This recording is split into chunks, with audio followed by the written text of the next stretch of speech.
Hey guys, how are you? Welcome to my channel. It's me, Renada Soul. You're live with Soul, and it is February the 1st. It's Black History Month. Say it loud. I'm black and I'm proud. I didn't say it loud.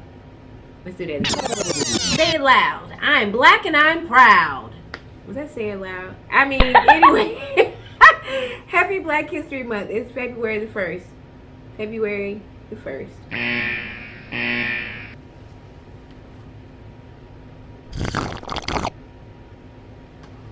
Because I'm tripping. It's February 1st. It's the blackest black month of the year. And I'm so excited about it because it is my birthday month. Hey.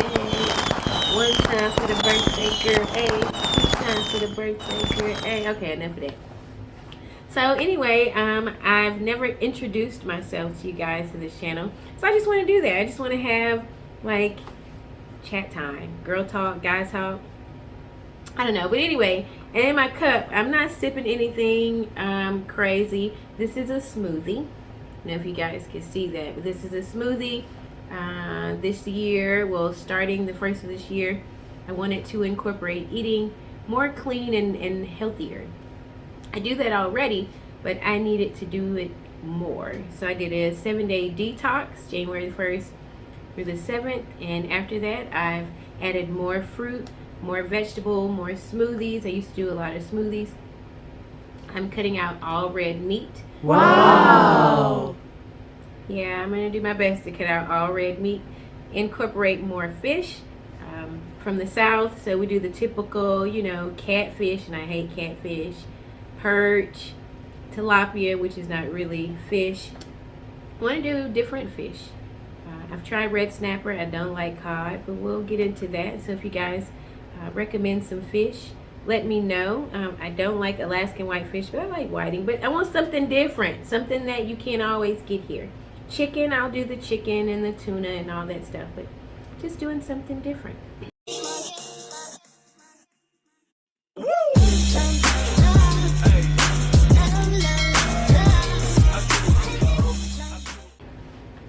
So again, welcome to my channel. So a little bit about me. I am from Shreveport, Louisiana.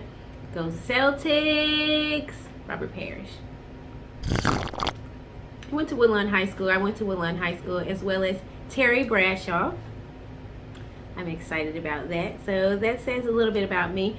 And if you don't know who they are, I'm in the club hollering, hey baby, hey baby, hey baby, hey, from Shreveport.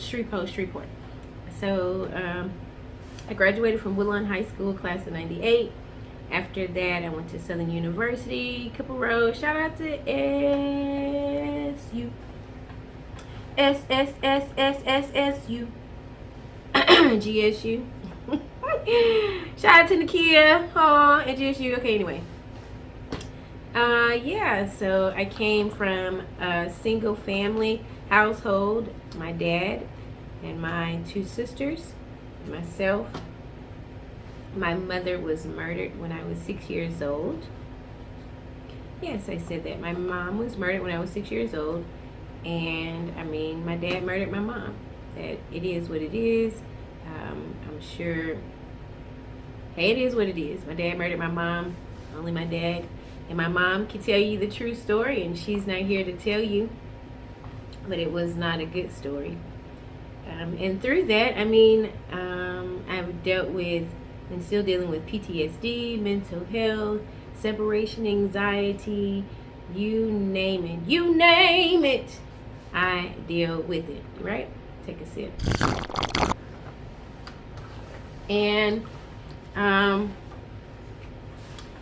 very, I wouldn't say abusive, but it was a guy and 3 girls. And yeah, it was abusive. I'm sorry. And I know that parents aren't perfect and parents make mistakes. I'm a parent and I'm going to get on that. But my dad made some mistakes that I felt like my dad made. He didn't have to make them, but he did. So in essence, my life and my story is what it is because of my past. It's 3 girls, and I do not have a relationship with my sisters. And it's nothing on anything. Well, I'm just being all cute. But it's nothing on nothing, and I'm going to leave it at that. And you got to read the book. You got to read the book. And let's see. I got married when I was 20 to my children's father. I had my first child when I was 19 years old. She is now 22 years old. So I'll tell you about that separation anxiety that I deal with still as a child with my mom, losing my mom, and now with my children. Like January, February time, I went to jail for a theft by taking charge. And we'll get into my case in the book. But about my kids, it's for me to talk about, to be an advocate for mental health. This is where I already dealt with mental health with my mom, but this is where it really hit home for me. My children. So I was still married to their dad when I was arrested and incarcerated. However, he had moved on with this lady.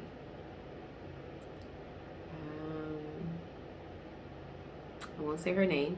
We moved on with this lady, and I remember talking on the phone to this lady, and she would call my house, and she's a preacher now.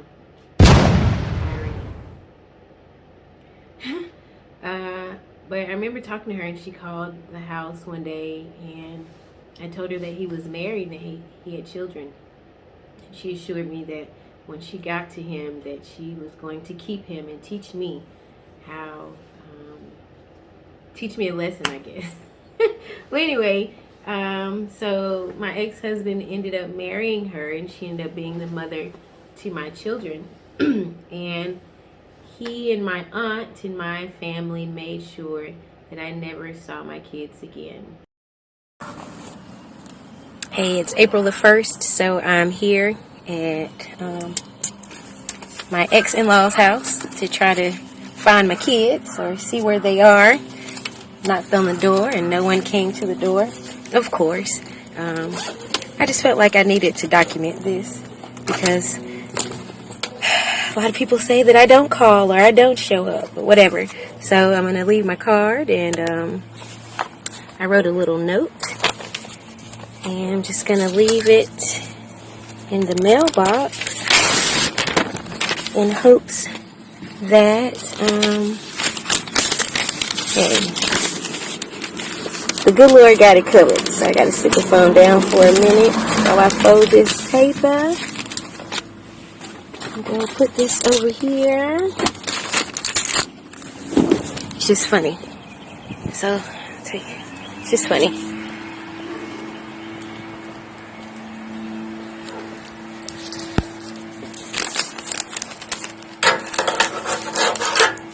Put it in the mailbox.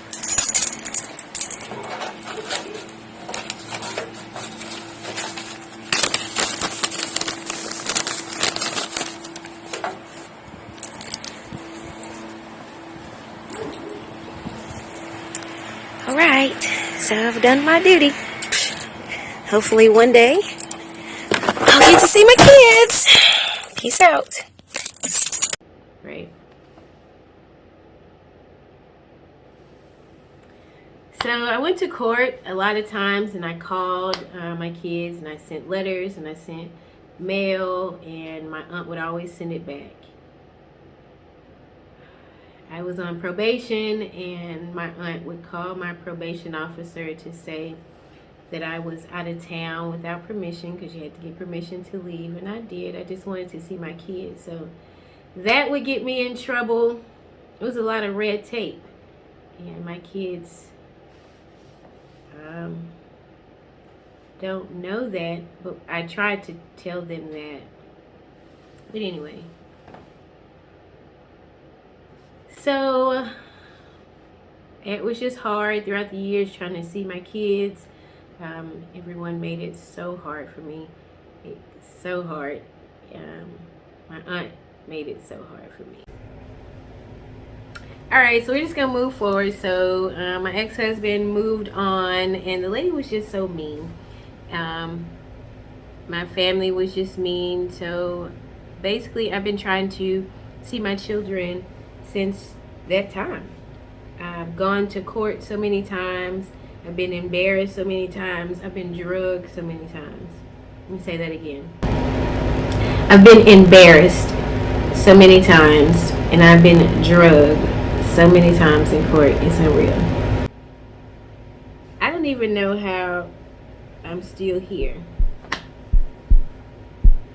Serious. But anywho, time has gone on. I never had more children. However, I wanted to. It just never happened. I felt guilty. I felt like if I had another child, then my children would probably question how was that child able to be with me and they were not. And it's just simple. Your aunt just did not want to give you back to me, and that's just period. So over the years, my aunt has tried to fight me. I don't know why. I'll get into that in the book.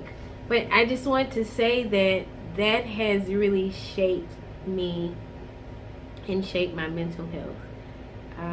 Shaped personal relationships and friendships. Just put me in fear of people. I don't even have, there are no kids around me at all. There's not been kids around me in a long time. I didn't grow up with my nieces and my nephews or cousins or any of that. I didn't have kids, and I love kids, and I just kind of grew up, even though I'm still growing, but I kind of grew up like an old person, just alone. There was no youth. There was no laughter. Everything was so serious for me. And so in time, and it took so long. It took so long, like the 40 days and 40 nights. It just took so long for me to get it. And I guess it was just from trauma. So I've learned to deal with it. Music. I used to be a singer. Well, I still am a singer. But words at that time of me going to court and dealing with things with my kids, my aunt, and the judge at the time felt as if music and the career and the job that I had was not a good one to raise children. So something that I've always wanted to do my entire life, I was sick of doing it. I didn't want to do it. I never wanted to sing another song again. I never wanted to write or hum. But then that little fire in me, that phoenix in me, pumps up every once in a while, and I'll release material. But yeah, so if you guys are on my channel, you'll get a little bit of this and a little bit of that. So don't be scared to like, subscribe, and hit that notification bell, because you just never know what's going to happen. And the beautiful thing about it is I'm just talking and putting it out there, and there's someone for everything that I'm saying. So I'm an artist. I'm an artist that deal with things, and that I'm healing from things, and I bleed just like you. I am a creator. I give birth to things to things that's lively, that's life, that's energetic, that's fluid and fluent. I am soul. I am the earth. I am the vibration. I am the root. I am nature. I am truth. I am living in it each and every day, and I live up to my name, Renada Soul. And let's see, with my kids, and they have social media. So I've kind of found them on social media, and I think they found me too. I love them dearly.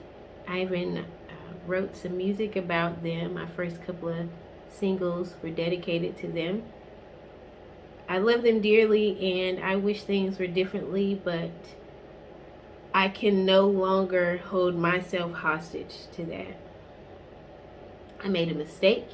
I went to jail, but I went to jail so that we could eat because their dad had left. You're not going to get that part of the story. So anyway, just life be lifing, y'all. And I've learned to deal with separation anxiety from getting, just from healing from it. And talking it out with friends. And shout out to them good girlfriends that never leave you nor forsake you. I can sing for real, but I'm just playing. I'm just playing. But this is an introductory. Oh. This is just letting me know a little bit about me so that you can know a little bit more about me and why I push so hard for mental health. These are some of the reasons why I push so hard for mental health. Now you know. Now you know. So come back because it's still Black History Month. And it's my birthday month. And I'm just sharing. I guess this is Black History. I'm sharing a little bit about me. Happy Black History Month. Say it loud. I'm black and I'm proud.